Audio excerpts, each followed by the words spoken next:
ये कहानी 2018 में शुरू हुई और 2023 में अंजाम को पहुंची। कहानी का नाम है प्रोजेक्ट इमरान खान।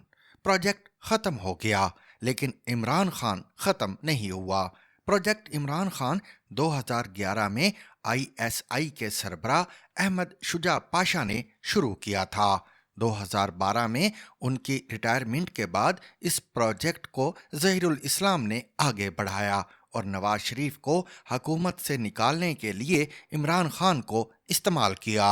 इमरान खान का 2014 में इस्लामाबाद की तरफ मार्च और फिर डी चौक में धरना आईएसआई की प्लानिंग का नतीजा था, लेकिन ये प्लानिंग फेल हो गई। ज़हीरुल इस्लाम की रिटायरमेंट के बाद प्रोजेक्ट इमरान खान की फाइल वक्ती तौर पर बंद हो गई। ये फाइल जनरल कमर जावेद बाजवा के आर्मी चीफ बनने के बाद दोबारा खुल गई।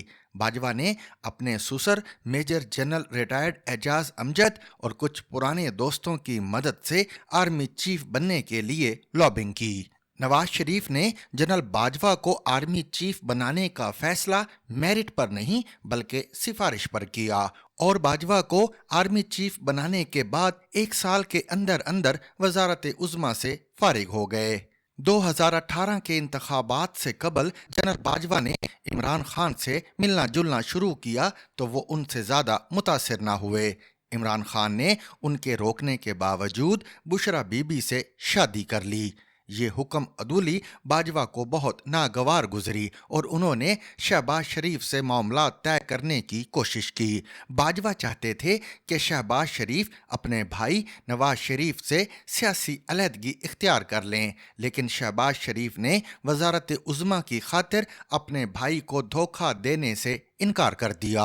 शहबाज शरीफ के इनकार ने इमरान खान की किस्मत बदल दी। जनरल बाजवा ने बादल नाखास्ता दोबारा इमरान खान से रुजू किया और 2018 में उन्हें धौंस और धांधली के जरिए वजीर आजम बनवाया। 2018 में प्रोजेक्ट इमरान खान के असर नो आगाज का मकसद पाकिस्तान में बहुत सी आईनी और सियासी इस्लाहात लाना था। इमरान खान इस प्रोजेक्ट के लिए सिर्फ एक पॉपुलर फेस थे।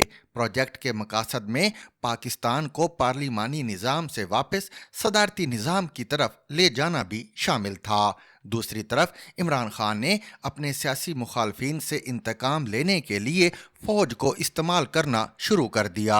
उन्होंने बाज़ फ़ौजी अफसरान से ज़ाती ताल्लुकात बना लिए जो बाजवा को एक आंख ना भाते थे। 2019 में बाजवा ने अपनी मुद्दत मुलाजमत में तोसी हासिल करने के बाद इमरान खान को आंखें दिखाना शुरू कर दी। दोनों के इख्तलाफात ने उस वक्त शिद्दत इख्तियार की जब बाजवा ने फैज़ हमीद को आईएसआई की सरबराही से हटाने का फैसला किया और इमरान खान ने ये फैसला मानने से इनकार कर दिया। आर्मी चीफ और वजीर आजम के इख्तलाफात का मुखालफीन ने फ़ायदा उठाया और तहरीक अदम एतमाद के ज़रिए इमरान खान को हुकूमत से निकाल दिया।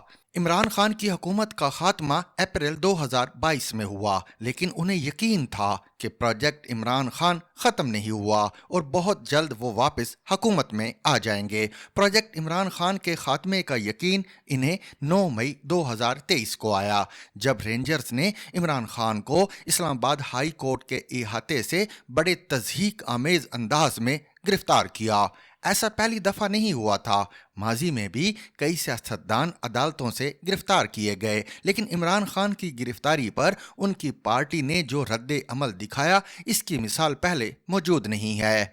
साबिक वजीर आजम जुल्फिकार अली भुट्टो को तख्तादार पर लटका दिया गया, लेकिन पीपल्स पार्टी ने जर्नैलों के घरों पर हमले नहीं किए। नवाज शरीफ बार बार गिरफ्तार हुए, लेकिन जीएचक्यू पर चढ़ाई नहीं हुई। इमरान खान की गिरफ्तारी पर उनकी पार्टी ने फौज के खिलाफ बाकायदा ऐलान जंग कर दिया। तहरीक इंसाफ का रद्द अमल एक सियासी जमात का रद्द अमल नहीं था, बल्कि एक ऐसे फैन क्लब का रद्द अमल था जो एक शिद्दत पसंद फिरके में तब्दील हो चुका हो। ये फैन क्लब अपने अलावा किसी को दुरुस्त नहीं समझता। तहरीक इंसाफ के रद्द अमल में बहुत ज़्यादा शिद्दत दरअसल उस तरबियत का नतीजा थी जो पार्टी क़यादत ने अपने बयानात के ज़रिए की। जब तक फौजी जर्नैल इमरान खान के सियासी مددگار تھے تو عمران خان ان جرنیلوں کے گن گاتے تھے. جب جرنیلوں نے منہ موڑ لیا تو عمران خان ان کے نام لے کر انہیں ڈرانے لگے. آپ کو یاد ہوگا جب عمران خان وزیر اعظم تھے تو تحریک لبیک والوں کو دھمکی آمیز انداز میں کہا کرتے تھے کہ خبردار ریاست سے مت ٹکرانا ورنہ پاش پاش ہو جاؤ گے. آج ان کی پارٹی ریاست سے ٹکرا رہی ہے تو تحریک انصاف کے کئی اہم رہنما غائب ہو گئے ہیں. سیاستدانوں کی گرفتاری پر ایسا رد عمل نہیں آنا چاہیے کہ گرفتاری کو زندگی اور موت کا مسئلہ بنا لیا جائے. یہ سیاسی ناپختگی کی انتہا ہے. تحریک انصاف والوں نے پہلے تو سوشل میڈیا پر گالی گلوچ سے سیاسی اختلاف کو ذاتی دشمنیوں میں تبدیل کیا اور پھر عمران خان کی گرفتاری پر جلاؤ گھیراؤ کے ذریعے ریاستی اداروں میں اپنے بہت سے ہمدرد کھو دیے. عمران خان نے ہمیشہ جیل میں نہیں رہنا.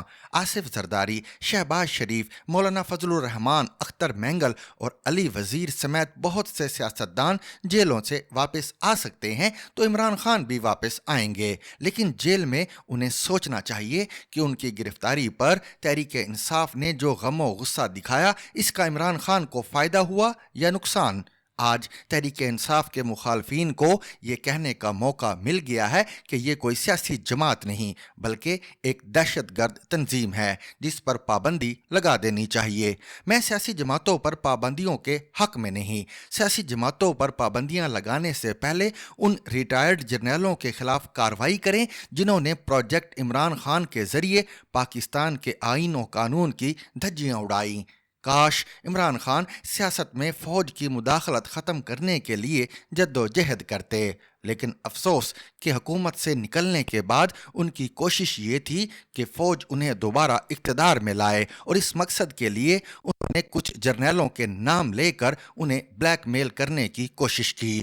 ان کی واحد کامیابی یہ ہے کہ انہوں نے بڑی خوبصورتی سے اپنی ناکامیوں پر پردہ ڈالنے کے لیے فوج سے لڑائی کا ڈرامہ کیا.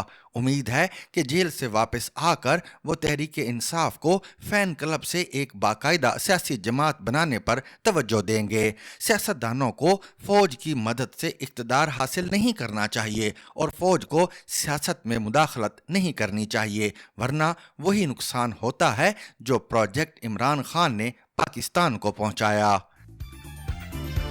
For more Urdu and English columns with audio, please subscribe our YouTube channel or like our Facebook page. Zigzag News. We make it special.